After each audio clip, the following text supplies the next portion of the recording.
Ito ay karaniwang matagpuan sa hapagkainan, lalo na sa karaniwang tahanan. Ito ay ginagamit sa iba't ibang putahe ng ulam tulad ng salad, panghimagas, o mismong ulam at napakamaraming paraan upang ito ay lutuin. Mga higala, ang ating video ngayon ay tungkol sa kangkong. Bukod sa pagiging kilala nito sa paglagay sa mga pagkain, napatunayan din na ang kangkong ay naglalaman ng mga bitamina at mineral na lubos na kailangan natin sa ating mga katawan.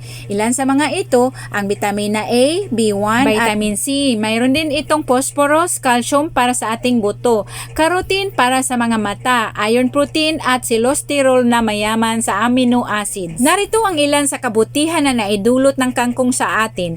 Ang kangkong ay may kakayahan na mabalansi ang asukal sa ating katawan. Kaya naman, iminimungkahin ang pagkain nito upang maiwasan ang pagkaroon ng diabetes. Isa sa klase ng gulay ang kangkong na nakapagpalinaw ng mata dahil sa kanyang taglay na carotene, vitamina A at lutein. Napakahalaga na maalagaan ang ating puso at ang kangkong ang isang sagot upang maiwasan ang anumang depresyon na dulot nito. Ang pagkonsumo ng kangkong ay malaki rin na nagagawa sa kalusugan ng iyong liver.